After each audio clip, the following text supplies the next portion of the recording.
দর্শক আসসালামু আলাইকুম। আজকে কেউ খুন হচ্ছে ধর্মের নামে, কেউ মরছে রাজনীতির খেলা হয়ে। আর আপনি যদি ভাবেন এসব কেবল খবরের শিরোনাম, তাহলে খুব ভুল করছেন। আজকের ভিডিওটা যদি আপনি মন দিয়ে দেখেন, আপনি বুঝবেন এই নৈরাজ্য এখন দরজায় করা নাড়ছে, শুধু সময়ের অপেক্ষা।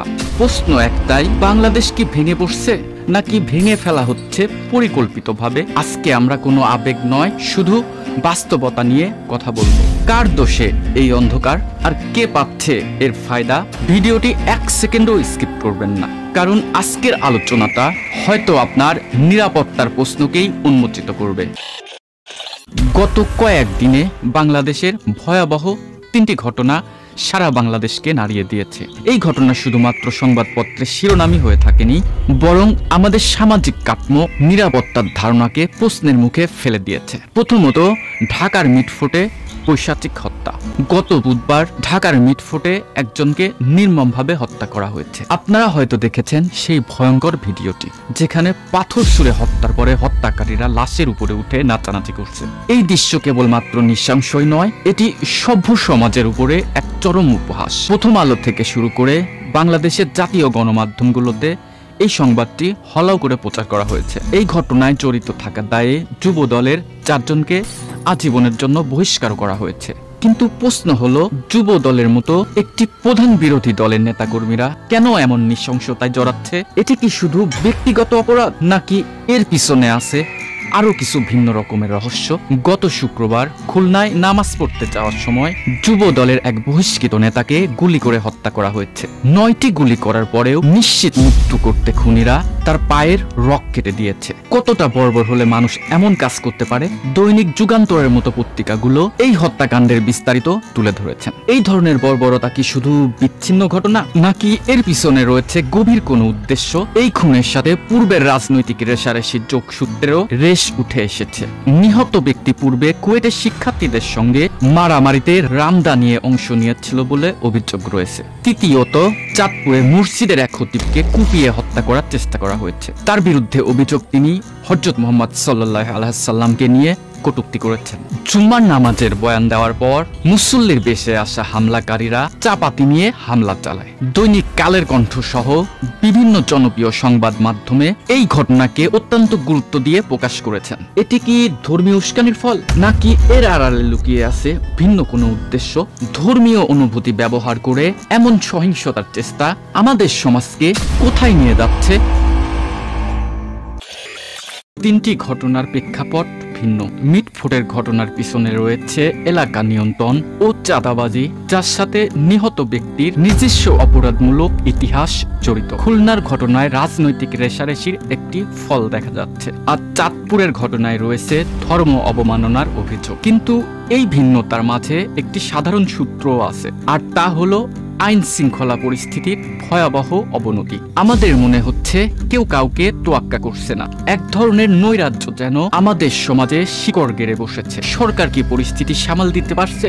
পরিসংখ্যান যা বলে, আমরা বর্তমানে আইন শৃঙ্খলাবিহীন চরম এক অন্ধকার সময় অতিক্রম করছি। অন্তর্বর্তী সরকার কি পরিস্থিতি সামাল দিতে পারছে? পুলিশ সদর দপ্তরের পরিসংখ্যান কিন্তু ভিন্ন কথা বলছে। চলুন দেখে নেই কিছু ভয়ঙ্কর তথ্য।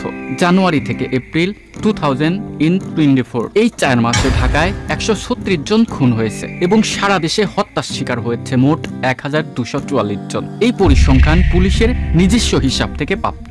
আগের বছরের তুলনায় জানুয়ারি টু এপ্রিল 2023 এই বছরের তুলনায় হত্যার সংখ্যা কয়েক গুণ বেড়েছে। 2021 সালে 55 জন, 2022 সালে 54 জন, 2023 সালে 51 জন এবং 2024 সালে 47 জন খুন হয়েছিল ঢাকা। কিন্তু চলতি বছরে এই সংখ্যা ব্যাপক হারে বৃদ্ধি পেয়েছে।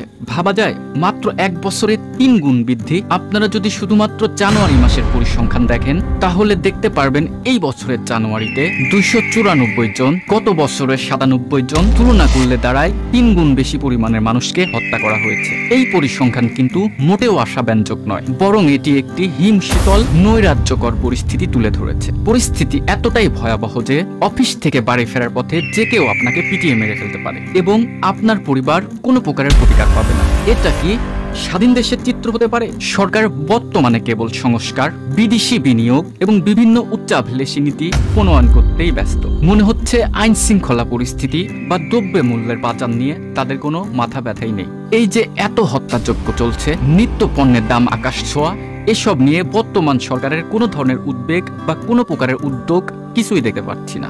এটি কি দায়িত্বে চরম অবহেলা নয়? দৈনিক ইত্তেফাক এবং বিভিন্ন গণমাধ্যমের আপনারা যদি টক শো দেখে থাকেন তাহলে দেখবেন এই সরকারের বর্তমান এই উদাসীনতা নিয়ে প্রায়শই সমালোচনা হচ্ছে। আপনারা কি লক্ষ্য করেছেন ঢাকা বিশ্ববিদ্যালয় ফজলুল হক হলে একজনকে পিটিয়ে হত্যার মধ্যে দিয়ে যে হত্যাযজ্ঞ শুরু হয়েছিল তা এখন সারা দেশে ছড়িয়ে পড়েছে। বেসরকারি বিশ্ববিদ্যালয়ের ছাত্র পারভেজ, ঢাকা বিশ্ববিদ্যালয়ের ছাত্র সাম্য, এই তালিকার শেষ কোথায়? কিছুদিন আগে কুমিল্লায় মাদক ব্যবসায়ী সন্দেহে একই পরিবারের 3 জনকে পিটিয়ে হত্যা করা হয়। কেরানীগঞ্জে ভোরে নামাজের পরে পুকুর পাড়ে হাঁটার সময় এক বিএনপি নেতাকে গুলি করে ও কুপিয়ে হত্যা করা হয়। এই হত্যাকাণ্ডের ধরনগুলো কম বেশি একই রকমের। গুলি করার পরে কুপিয়ে হত্যা নিশ্চিত করা হয়, রক কাটাও হয়। প্রথম আলোর মতো জাতীয় পত্রিকাগুলোতে এই সমস্ত ঘটনা প্রবাহ সব সময় প্রকাশিত হচ্ছে। আমি যখন এই ভিডিওটি রেকর্ড করছি ঠিক সেই সময় ঘটছে গোপালগঞ্জে ভয়াবহ এক ট্র্যাজেডি। সেটি নিয়ে পরে বলবো। তবে সত্যি তো এটা যে গোপালগঞ্জের ঘটনার জন্য আমার কিন্তু এই কন্টেন্ট বানাতে দেরি হয়েছে। সরকার এই মব বা উচ্ছৃঙ্খল পরিস্থিতি নিয়ন্ত্রণে কোনো প্রকারের পদক্ষেপ নিচ্ছে না, বরং কখনো কখনো মনে হচ্ছে সরকারের এই আচরণই এই মবকে বেশি পরিমাণে উস্কে দিচ্ছে। সরকারের দায়িত্বশীলরা মবকে প্রেশার গ্রুপ বলে এই সমস্ত ঘটনা এড়িয়ে চলার চেষ্টা করছেন, আর এতে করে মবতান্ত্রিকরা আরো শক্তিশালী হচ্ছে। এটা কি এক ধরনের মবতন্ত্র কায়েম করার চেষ্টা চলছে? আরো ভয়ঙ্কর দিক হলো দেশের মানুষ এখন বিশ্বাস করতে শুরু করেছে যে সরকারের একটি পক্ষ আড়ালে থেকে এই অস্থিতিশীল পরিস্থিতি এবং নৈরাজ্যবাদকে উস্কে দিচ্ছে। প্রয়োজনীয় কঠোর পদক্ষেপ না নিয়ে তারা ঘোলাটে অবস্থা সৃষ্টির পায়চারা করছে। কিন্তু কেন? তারা হয়তো চায় একটি দুর্বল এবং নিয়ন্ত্রণহীন পরিস্থিতি তৈরি হোক, যেটা থেকে তারা কোনো রাজনৈতিক বা অন্যান্য সুবিধাগুলো নিতে পারে। পুলিশের দেরিতে অপরাধীদের আটক করা, অভিযোগ ওঠার পরেও ব্যবস্থা না নেওয়া, এসব কি বিএনপির অভিযোগকে সমর্থন করছে না? দ্য ডেইলি স্টারের মতো ইংরেজি দৈনিকগুলো সরকারের এই নীরবতা নিয়ে বিভিন্ন প্রশ্ন তুলেছেন।